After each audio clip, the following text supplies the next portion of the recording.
Sunan Giri. Nama asli beliau ialah Raden Paku. Ia memiliki beberapa nama lain, diantaranya Djoko Samudro. Nama ini diberikan oleh Nyai Ageng Pinatih karena ia ditemukan di samudra. Maulana Ainul Yakin, gelar yang didapat dari Sunan Ampel karena beliau murid yang cerdas. Dan Prabu Satmata juga Sultan Abdul Fakih.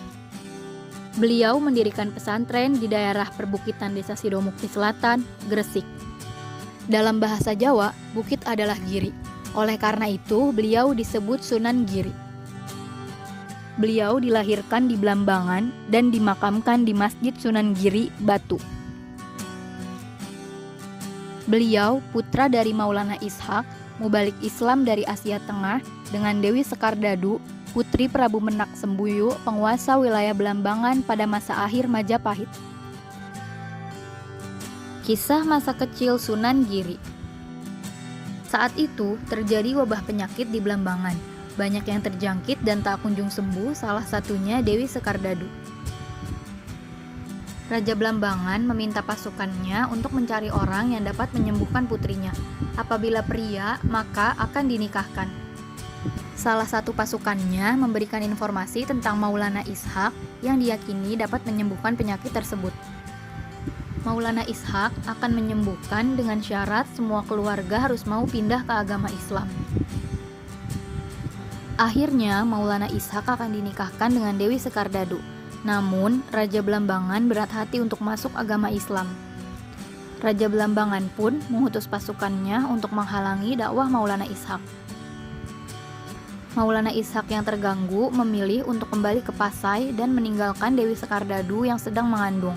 Ia berpesan untuk memberikan nama anak itu Raden Paku. Setelah bayi itu lahir, Raja Blambangan membuangnya ke laut dengan peti. Bayi itu ditemukan oleh awak kapal dan dibawa ke Gresik. Nyai Ageng Pinatih yang merupakan pemilik kapal tersebut tidak mempunyai anak. Akhirnya bayi itu diangkat dan diberi nama Djoko Samudro. Ketika beranjak remaja, ia dititipkan di pesantren Sunan Ampel. Dan menurut Sunan Ampel, Djoko Samudro adalah murid yang cerdas. Maka dari itu, ia memberikan gelar Maulana Ainul Yakin. Hingga suatu ketika, Sunan Ampel menyadari dan meyakini bahwa Djoko Samudro ialah keponakannya, anak dari pamannya yaitu Maulana Ishak. Dakwah Sunan Giri. Selama 3 tahun, beliau berguru kepada Sunan Ampel. Setelahnya, ia dan Sunan Bonang berniat pergi ke Mekah. Namun, hanya sampai di Malaka, ia bertemu ayahnya, Maulana Ishak.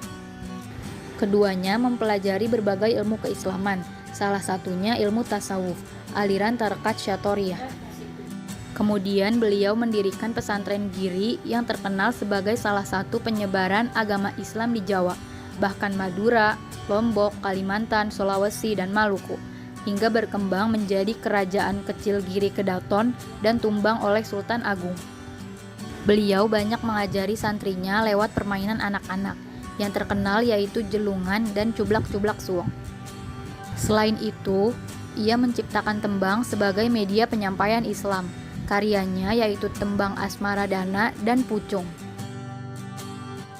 Demikian biografi Sunan Giri. Terima kasih.